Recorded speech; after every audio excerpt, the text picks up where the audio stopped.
In the NFL, a 1-0 score is impossible, right?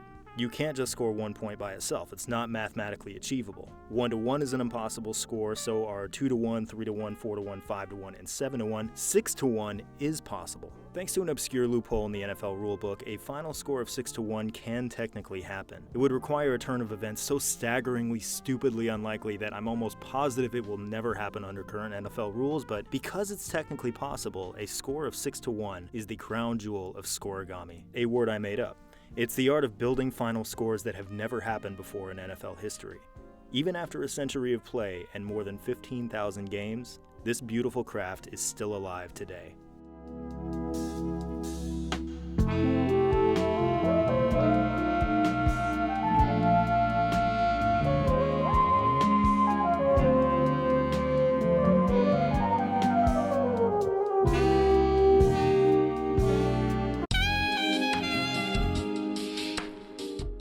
This is the Scorigami board. Over the course of the next few minutes, we'll fill it with every single NFL score that has ever happened, but first, let's take a minute and survey the boundaries. The number of points scored by the winning team determines the column. The number of points scored by the losing team determines the row. So, for example, let's say a game ends with a score of 21-17, so that's here. 28-0, that's here. A 14-14 tie, that would be here. Now, the reason half the board is blacked out is that naturally the loser can't have more points than the winner. For example, you can win a game 17-14, you cannot win a game 14-17. Up here it gets a little bit messy because remember, you can't have a 1-1 tie, that's blacked out. You can't win 2-1, 3-1, 4-1, 5-1, or 7-1, 6-1. Again, it really is possible, and I promise we will get to that. This chart stops at 73 because that's the highest number of points an NFL team has ever scored. Of course, there could be a 90-12 game or a 156-112 game. I mean, longtime viewers will remember the 222-0 college football game. And even if we're talking about a football game that ends like 4,000 to 3,000, it's beyond the limits of physics and human anatomy, yeah, but it's not against the rule book, so it's technically in play. So I don't know about you, but the ideal football game I want to watch is a close game with a decent amount of scoring, like 27-21 or 31-28, somewhere around there. Well, we started the year 1922, the first year the NFL was called the NFL, and it looks like... From a fan's perspective, this is a disaster. Look at that top row that's covered in green. That means we've got a lot of shutout wins. Look at up there in the upper left-hand corner. That means we have a bunch of low-scoring games, 3-0 games, 0-0 games. If I were in charge of the NFL back then, I would have immediately canceled it. Look, the 0-0 score is lit up. Now, what that little light doesn't tell you is that there were 5 0-0 games that season. Not just one. 51 games were shutouts. More than 2/3 of all games in 1922 were shutouts. I mean, surely it's not asking a lot to win a game in which A, both teams score double digits, and B, one team actually wins the game. Out of all 74 games, there are 2 that fit that description. 2! You know what, I have a lot of quit in me, and they clearly didn't, because they came back the next year and it was still terrible. Look, everybody, there's even a 2-0 game. A safety was the only score of the game, and it wasn't just any safety, it was a ground rule safety. There was a fence in the end zone, and for some reason they decided that if the ball hit the fence, it would be a safety instead of a touchdown, and that's how we have the first 2-0 game in the history of the NFL. And we also have the only time a team ever scored exactly 4 points in a game. They did it naturally with 2 safeties. So what about this block over here? Will we ever see a 4-4 game with both teams scoring 2 safeties and tying? Well, alright, let's just imagine the NFL stays exactly like it has in the 21st century. Alright, stick with me here because the numbers are about to get really big, really fast. On average, a team scores a safety every 32 games, so the odds of scoring 2 in a game are about 1 in 1,000. The score has to stay at 4 points, so the offense has to be shut out. The odds of that are about 1 in 70. So for a team to finish with exactly 4 points is about 1 in 74,000. Now for this to happen to both teams in the same game, the odds of that would be 1 in about 5.5 billion. Of course, we're still not done because these odds only get us to the end of regulation. This overtime has to be scoreless, right? So the odds of a completely scoreless overtime are about 1 in 87, which means the probability of a 4-4 final score is about 1 in 471 billion games. There are 267 games in a season, so if NFL rules and behaviors never changed, we could expect to see one 4-4 game every 1.7 billion years. Hey, you know what? That's pretty good news, because we should have about 4 billion years before the surface of the Earth gets melted off by the heat of the sun, so there's plenty of time. That was sad. Let's keep it sad. In 1932, neither the Chicago Bears nor their opponent scored on offense until their 5th game. Through the first 16 quarters of the season, the Bears were outscored 2-0. Here's an article recapping their 3rd straight 0-0 game. Thousands of people knew the Bears opened their season with 2 scoreless ties, and they went, "Oh yeah, that sounds fun," and they went and bought a ticket and sat in the rain for hours and watched another scoreless tie, and then they went home. Who are these people? I don't understand these people. Okay, so this is my completely arbitrary idea of a quote-unquote good game. I like offense, so I like to watch a game in which both teams score at least 21 points. That's not a tall order, right? I mean, there were 75 games like that in 2015. There have been some peaks and valleys, but throughout most of NFL history, 20 or 30% of good games have fit into this category. Across the NFL's first 15 years of existence, there were 2 games in which both teams scored 21 points. 2.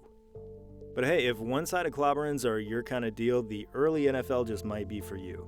The most well-known Scorigami of all time may have been the 1940 NFL Championship, the precursor to the Super Bowl, in which the Bears beat Washington 73-0. Since then, there have been some 40-point shutout wins and some 50-burger shutout wins, but no team in the last 75 years has come even close to 73-0. Across the history of NFL Scorigami, I see 3 major spikes. The first came in 1946, when the rival All-America Football Conference was founded. There were 24 Scorigami that year, largely because there were twice as many games. After 4 seasons of the NFL and AAFC completely hating each other and losing money, the NFL absorbed the AAFC and took on a few of its teams, and that is why the AAFC teams are counted here. Now, by this point, we can see a pattern start to emerge. Of course, the 4 row and column are almost completely empty. Same story with 5 and 11. 15 and 18 are also pretty empty. Now, this sort of demonstrates why Scorigami is unique to football. The way scoring is structured in other sports, scoring 1 point at a time is pretty common. In baseball, you most commonly score 1 run at a time. In basketball, there are 1-point free throw shots all the time. In hockey and soccer, you can only score by 1, so mathematically, a score can only be interesting in terms of magnitude. It really is funny when, say, the Rangers beat the Orioles 30-3, but magnitude is basically the only way it can be funny. The NFL scoring arithmetic is far more awkward. Virtually all NFL scores are built with these 5 blocks: the 7-point touchdown and extra point, the 3-point field goal, the 6-point touchdown with no conversion, the 8-point touchdown and 2-point conversion, and the 2-point safety. There are no 1 blocks here. This is limiting, and the distribution of these scores make them even more limiting. Last season in the NFL, there were more than 1,000 touchdowns, and there were a ton of field goals too. There were about 100 6-point touchdowns, thanks to a missed field goal or a missed 2-point conversion, but for Scorigami purposes, this isn't really that valuable because a 6-pointer is really just 2 field goals. The 8-point touchdown is valuable for Scorigami because 8 is a weird number, but there were only 45 to go around all season. Finally, there's everyone's favorite, the safety, of which there were only 16. The distribution here is wildly out of balance, and it's a big reason why Scorigami is so special. For example, that's why 8 is so hard to get to. You can build 8 points in 4 different ways, but all of them range from rare to astronomically rare and near impossible. And that is why we only see the number 8 in the box score once or twice a year. But if you really want to get nimble like the other sports, you have to practice in the dark arts of Scorigami. These 3 maneuvers are permitted by NFL rules, but a couple of them have never been used. Okay, you know what? Parental discretion is advised for this bit. Actually, grand parental discretion is advised for this bit. If you are under the age of 60, leave the room. First, there is the forfeit. If, for some reason, one team refuses to play, the other team officially wins 2-0. Why 2-0? I don't know. Of course, this can't be used as a building block. It's a prefab final score. Also, there are already a few 2-0 games on the books, so you can't make Scorigami out of it. Still, it's there. Second, there's the defensive 2-point conversion. If there's a turnover on a 2-point conversion attempt, and the defense runs it back to the other end zone, they get 2 points. This is clunky, though, because it comes tethered to the 6-point touchdown the other team had to score in order to force this play in the first place.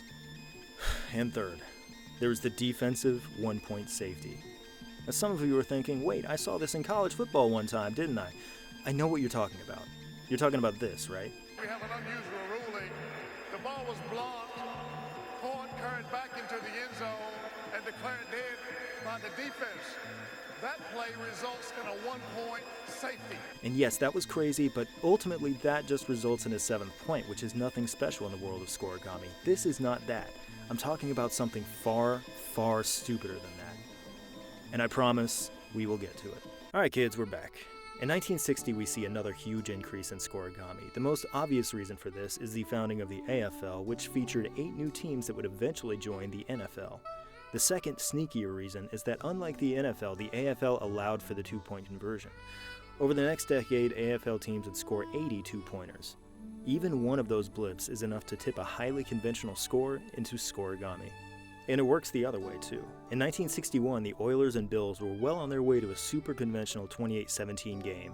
There have been 62 NFL games with that score, but after Buffalo scored to cut the Houston lead to 21-16, they decided to go for the two-pointer to get within a field goal. They failed. They were stuck at 16, and that's Scorigami. Similar story here in 1964. The Raiders and Patriots have scored conventionally, and the Pats lead late, 35-34. Oakland scores a touchdown, but because they want to go up a clean 7 points, they go for 2, and they fail. Then Boston scores a touchdown, and they want to go up a clean 3 in the event of a field goal, so they go for 2. It's good. The Raiders do kick that field goal, and the game ends in a 43-43 tie. To this day, it's the highest scoring tie in NFL history. 2 years later, in '66, New York and Washington played the highest scoring NFL game of all time, 72-41. Pete Gogolak kicked for New York, his brother Charlie kicked for Washington. Together they kicked 14 extra points that day, and thanks to those points, this game still stands today as the greatest outlier in the history of NFL scoring. It's also thanks to really, really, really bad tackling. Oof. And finally, after nearly 50 years of existence, the NFL's concrete was beginning to set. The AFL and the NFL had merged, the Super Bowl became a fixture, and the two-point conversion was done away with entirely. The league's popularity grew, and the art of Scorigami began to die. In 1992, there was only one Scorigami, the lowest number the NFL had ever seen. It sure didn't help things that the extra point had become essentially a formality. As the rules evolved, the kicking got better, and by the 50s, extra points were nearly automatic. In 1974, the goal was moved back, and PATs were slightly less automatic for a few years, and then they rebounded, and they became more automatic than ever. In 2015, the extra points were moved back to the 15-yard line, and even that only dipped the accuracy 4 or 5%. And in 2016, it's rebounding again. But in 1994, the NFL finally brought themselves to innovate. The NFL reintroduced the two-point conversion, and in doing so, they saved the art of Scorigami. This was the third great Scorigami bump. In the years that followed, NFL teams created Scorigami not only by making two-point conversions, but by missing them. Week 1 of the 2002 season, we saw one of the strangest endings to a game in NFL history. The Chiefs and the Browns are in a dogfight. Cleveland scores a touchdown to take a 36-31 lead. They go for 2 and they miss, instantly putting this game on Scorigami red alert. At this point in history, there are plenty of scores involving a 36 that have never happened. A few minutes later, Priest Holmes rushes for his third touchdown of the fourth quarter, and the Chiefs miss their own two-point conversion. It's 37-36. If this holds, it will be Scorigami. It doesn't hold. The Browns drive downfield and kick a field goal with 29 seconds remaining. It's 39-37. If this holds, this will be Scorigami. This isn't going to hold either, because the dam of football weirdness has bust wide open. After the field goal, the holder, Chris Gardocki, gets flagged for taunting. One story says it was the kicker who actually did the taunting. In any case, a kicker or holder getting called for taunting basically never happens. It backs up the ensuing kickoff, and the Chiefs are aided by slightly better field position. With 2 seconds left, down by 2 at their own 47, the Chiefs have to go for broke. Halfway to the ground, quarterback Trent Green chucks the ball in desperation to John Tate, a lineman who has never run with the ball in his entire life. All 315 pounds of John Tate rumble all the way to the Cleveland 25 before he's forced out. The clock hits 0 and the coaches walk over to shake hands. It's not over. The officials call everyone off the field. Dwayne Rudd, who thought he sacked Trent Green to end the game, never saw Tate scoop the ball and run with it. He thought the game was over, and he threw his helmet in celebration in the middle of the play. That is a taunting penalty. As a rule, the Chiefs get one more untimed down. And thanks to Tate's run and a little penalty yardage tacked on, all Morton Anderson had to do is chip in a 30-yard field goal. 40-39. This is an exceptionally difficult Scorigami to achieve. Not only is one of the numbers difficult to build with an NFL score, both of them are. And not only that, it required both teams to score at least 39 points, which in and of itself is very rare, once every 391 games. Appropriately, One of the most bizarre finishes of all time resulted in a score that might never happen again. Scorigami is an exhaustible resource, but it's not exhausted just yet. This decade, there have been 46 acts of Scorigami so far, including one act of what I call low Scorigami. In other words, Scorigami in which both teams score 15 points or fewer. Now, these are really rare because the permutations required to make them are often very specific and very claustrophobic. Of course, teams never actually try to make Scorigami because they don't know what it is because it's a word I made up, but this low Scorigami of 13-8 is about as close as it gets to intentional. With 10 seconds left, the 49ers led 13-6, a score that had happened literally 50 times, but Niners coach Jim Harbaugh doesn't want to punt it away, so he instructs his punter, Andy Lee, to kill as much time as he can and take the safety if he has to. He runs into the end zone to complete the Scorigami. Fun! Harbaugh was a noted Scorigami artist during his time in the NFL. Bill Belichick, he also belongs in this category, but the wizard of modern Scorigami, without question, is Seahawks coach Pete Carroll. Not only has he completed a league-leading 7 Scorigami since 2010, he has won all 7 of them. Carroll's most famous Scorigami was a decade in the making. In 2002, the Seahawks got a new stadium. It rains a lot during football season in Seattle. Their solution was to build cantilever roofs above the stands to keep the fans dry. It did that, but it also reflected crowd noise back toward the field. The fans were loud, the stadium made them louder, the fans celebrated their loud reputation by being even louder, and the stadium made their even louder noise even louder, and so on. This reputation grew as the team found success. They played in their first Super Bowl after the 2005 season, and 5 years later, toward the end of a shocking playoff win, the fans were so loud that they famously registered a miniature earthquake. What a run! Marshawn Lynch still on his feet. Has blockers now. He's dancing his way for the touchdown.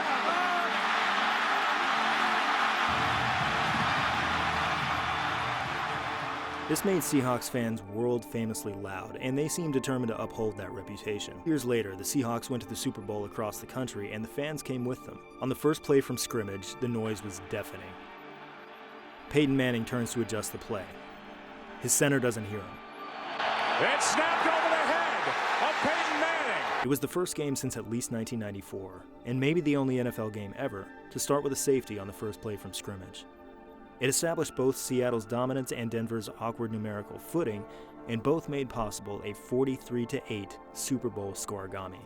So as of, the date is November 30th, as of November 30th, there have been 5 Scorigami this year. So here's where we are. Opportunities are scarce. There are some vacancies in the 32-point column that look kind of like a Tetris block with a rapid-fire laser cannon. There are weird, lonely, unscratchable itches like 25-18, 20-11, 14-8. There are vast, uncharted territories in the scoring Arctic, reachable only if one or both teams score tons of points. But even that is less remote than the 4-point canyon. Aside from that single 10-4 game from 1923, no team has ever finished with 4 points. Under the current rules, this canyon seems forever out of reach. But hey, rules have changed before, and they're going to change again. If the NFL, for example, were ever to borrow the 1-point rouge from the CFL, the 4-pointer would instantly become far more reachable. Now before we go, I know I told you I would tell you about the 6-1 score. Okay, so it's a scoreless game. Team A scores a touchdown, let's say they go for 2, and they suffer a safety. On a conversion attempt, you only get 1 point for a safety, not 2. So that is 6-1, but think about what would have to happen here. The offense would have to suffer a safety in their own end zone 98 yards in the wrong direction. That might go something like this. Team A turns the ball over to Team B. Team B runs it almost all the way back, but they fumble right before they get to the end zone. Team A recovers in the end zone, falls on the ball, and is tackled. This can be drawn. I don't think it can be done. Until the day that's done, there will always be one hole in this board, and Scorigami will live forever.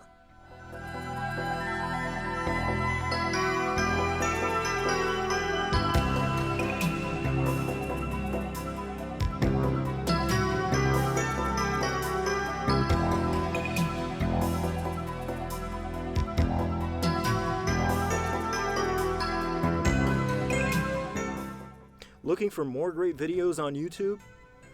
I'm going to level with you. I think this is the only good YouTube video, and I haven't even finished making this video, so this one might not even be good. I don't know. So you might be kind of out of luck. Actually, now that I think about it, somebody actually showed me this trick to YouTube years ago, and I can't remember who it was. But basically, if you go to YouTube and you search the letters IMG and then a space, and then any random 4 numbers like IMG 5148 or IMG 0968, something like that. Give it a search and you will find this collection of videos that were just automatically uploaded by some camera or system or something. Usually they were unintentional or accidental or automatic uploads. So what this means is you'll find a lot of videos that have literally never been seen by anyone. They have 0 views and they've been up for years. I saw one time that it was this automated wildlife footage camera that just shot this up to YouTube, 0 view video of this like rabbit and deer like snacking on the same like piece of shrubbery or whatever. And I was like, this is amazing. These 2 animals are getting together, and I was the only one in years to have seen it. And I just found that incredible. So check that out if you're bored.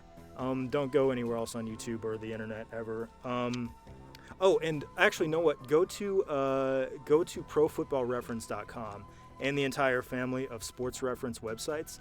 Without their databases and their like cool searchable play indexes and all that, there's no way I would have been able to make this video. It is one of my favorite places on the internet. So go check it out. Anyway, thanks for watching.